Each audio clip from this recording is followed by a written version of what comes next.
Hey, it's Chico, and this is video number 3 of my 3-part series on virtual wholesaling step by step. On the first video, I covered market selection. On the second video, I covered how to find the properties and the different methods that we use. And now this video is the one that gets you to the money, because we find the buyers that are going to take over these deals and they're going to pay us a big fat assignment fee.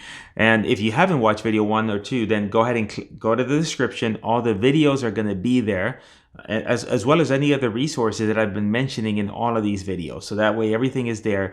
And I encourage you to go through every single video, watch them, take notes, and leave a comment. Let me know any questions, any other points that you want me to clarify with these videos. And I don't want to waste any more time. So let's go right to the computer and let's get to part number 3. So up to this point, we have selected our virtual market.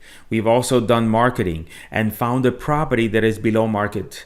Now, our next step is then finding a buyer and finding an investor buyer that's going to take over our deal so that we can go ahead and get paid. Now, the first thing we're going to need is to take photos of the property so that we can show these to our investor buyers, because again, we've had communication with the owner. We have been able to maybe look at the property on Google Street View, but we need to be able to see the inside of the property. Now, there's several ways to get these photos. One option is to find a freelance photographer on Craigslist. You can go to the gigs, you can post there, you can do searches, and maybe offer somebody $50 to go in and give you, 20, 30 pictures of a property. That's one way of getting the pictures of the inside of the property. Another option would be a service called bpofotoflow.com. bpofotoflow.com. It's Velocity REO. It's kind of a weird name on the URL here. And what you can do with them is that you can go out and order pictures of the property, both interior and exterior. I recommend getting both the interior and the exterior. They're relatively quick. It'll cost you, depending on the area, anywhere between 50 to 75 or 80 bucks. And again, this is a great resource for you to try.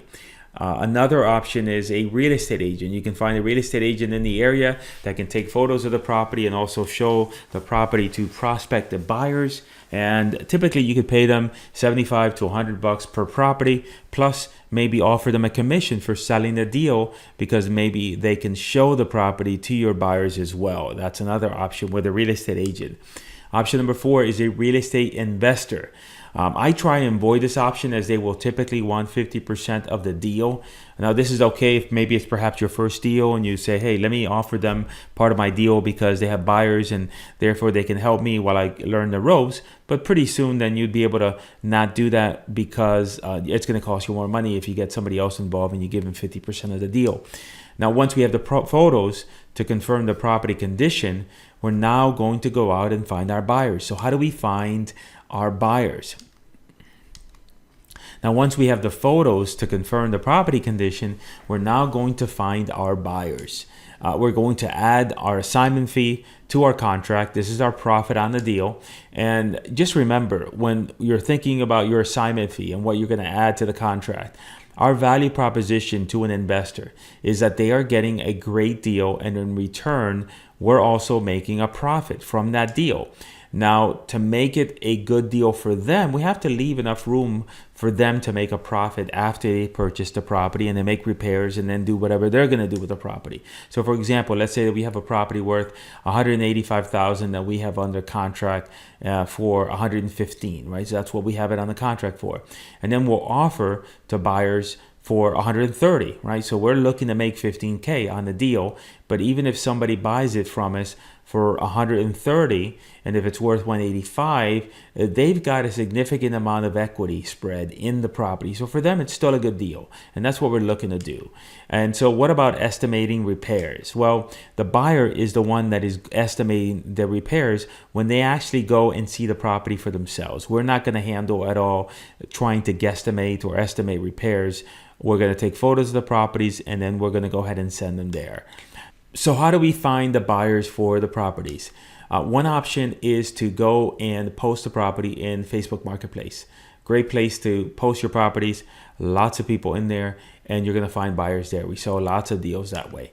Option number 2 is on Craigslist. You can go on Craigslist and you'll be able to find buyers by posting the property there.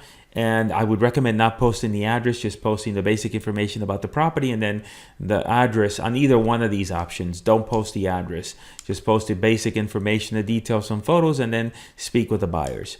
Buyer option number 3 is to find recent buyers of investment properties in a particular zip code. And then what you're going to do is that you're going to mail or call those buyers because they have purchased property, they're investor buyers, and if they bought one property, a likelihood is that they would want to buy another one.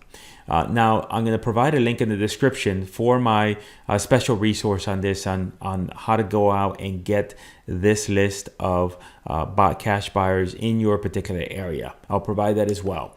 Now, once you find a buyer that is interested, you're going to schedule a time for them to look at the property. Now, you're going to explain to the seller that you need to have your funding partner to review the deal, and also known as your buyer. But you're going to tell the seller it's your funding partner. We're not going to tell the seller that we're looking to assign the deal. And, we have the absolute right to assign our contract. So we're not doing anything illegal, but it's only going to confuse the seller of the property if we tell them that we're assigning the deal. So we're just going to tell them that it's our funding source, and then that's it. And then now after the buyer has seen the property and you've agreed on the price, you'll sign an assignment of contract. And what that does is that allows you to sell your contract to the buyer for a fee. Then you're going to choose a title company that you're going to use in order to close the deal in the next few weeks. And now, what if you're not able to find a buyer to sell your contract to? Well, you'll simply just have to cancel the agreement. You have an inspection period in the contract that's going to allow you to cancel that agreement if you're not able to find a buyer. So what if you're not able to find a buyer to sell your contract to? What are you going to do then? You just simply cancel the agreement within your inspection period, and that's it. So there you have it. Now, what I want you to do next is I want you to watch this next series somewhere here on my absolute best strategy for finding motivated sellers in today's market. By far, the best one out of all of them is this one. Click on the video. I don't know where it's going to be. Just click on it and let's go ahead and watch that series now.